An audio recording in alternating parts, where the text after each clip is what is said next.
여러분, 우리가 매일 쓰는 은행 있잖아요. 근데 이 은행 산업 전체가 지금 엄청난 지각 변동을 겪고 있다는 거 혹시 아세요? 앞으로 10년 안에 우리가 알던 은행은 아예 사라져 버릴지도 모릅니다. 오늘은 바로 이 거대한 변화의 소용돌이 속으로 한번 들어가 보겠습니다. 자, 80% 뜬금없이 웬 숫자냐고요?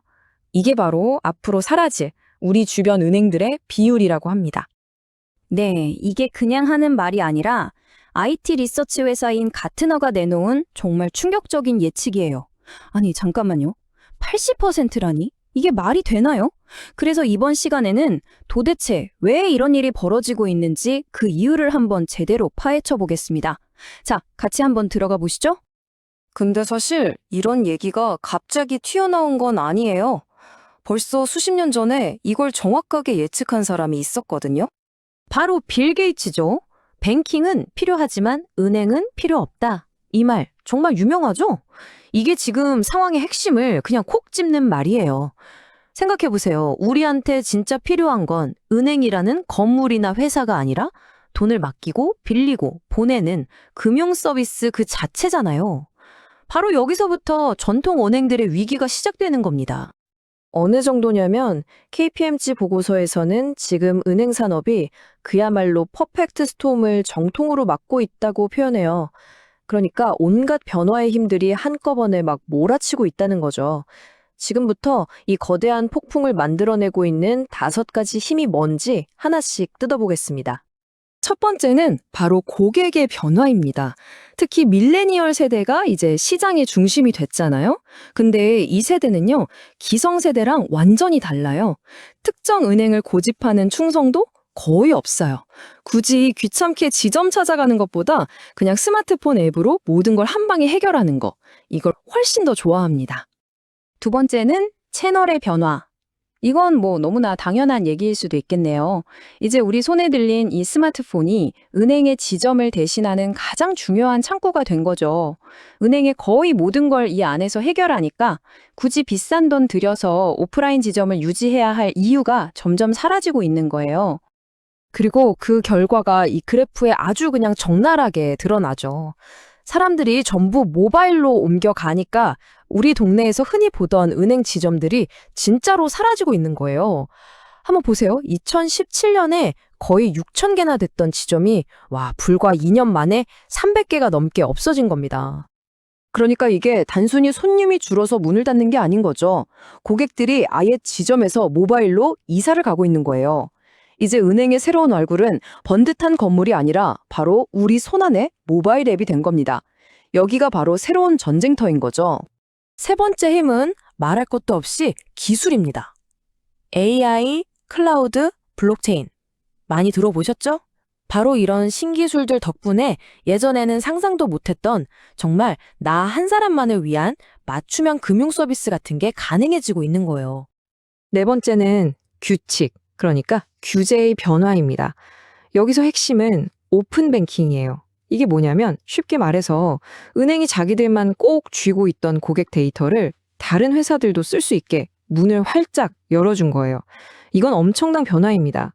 그동안 은행의 가장 강력한 무기였던 데이터 독점이라는 성벽이 와르르 무너지고 있다는 뜻이거든요. 그리고 마지막 5번째 힘. 바로 새로운 경쟁자들의 등장입니다. 핀테크, 네오뱅크, 그리고 공룡 IT 기업인 빅테크까지.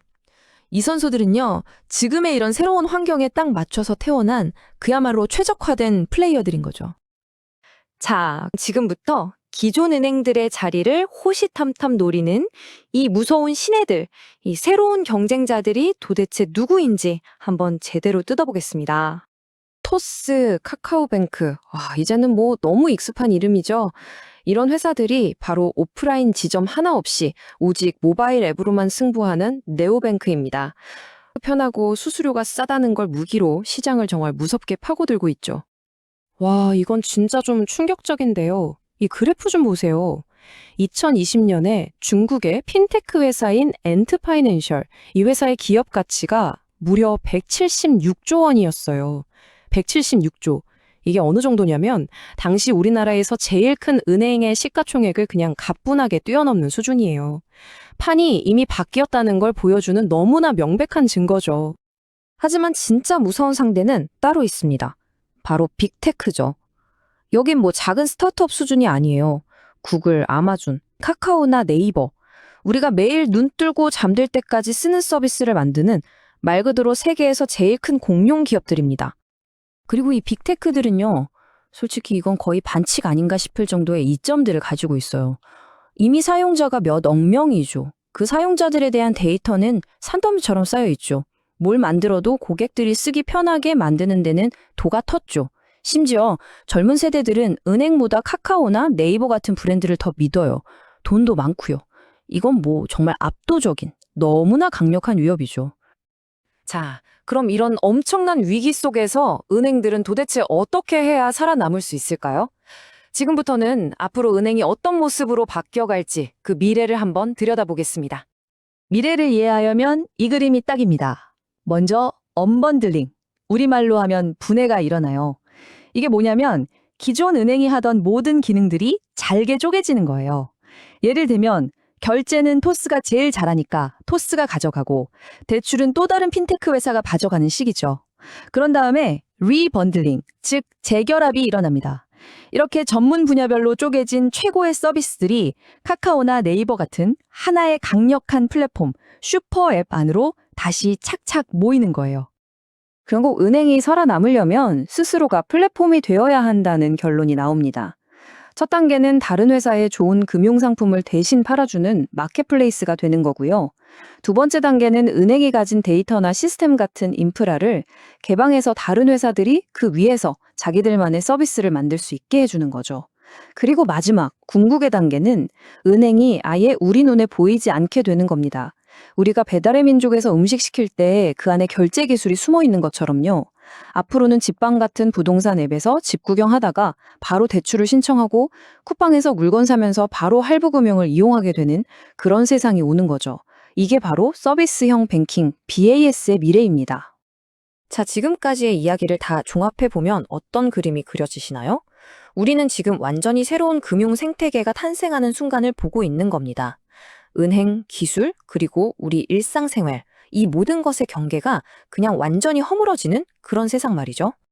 바로 이 그림이 앞으로의 권력 구도를 상징적으로 보여줍니다. 미래에는 우리가 굳이 은행 앱을 켤 일이 없을지도 몰라요. 대신에 그냥 카톡으로 친구한테 돈 보내고 쿠팡에서 쇼핑하다가 대출받고 이런 식으로요. 그리고 기존 은행들은 저 거대한 플랫폼들 뒤에서 눈에 보이지 않게 조용히 인프라만 돌려주는 그런 역할로 남게 될지도 모릅니다. 자, 그래서 마지막으로 이 질문을 던질 수밖에 없습니다. 금융 서비스가 마치 공기처럼 우리 삶 모든 곳에 스며들게 될 때 과연 은행이란 무엇일까요? 은행이라는 단어의 의미는 뭘까요? 앞으로 10년 금융산업 전체의 운명은 바로 이 질문에 대한 답을 찾아가는 과정 그 자체가 될 겁니다. 구독과 좋아요는 영상을 만드는 데 큰 힘이 됩니다. 감사합니다.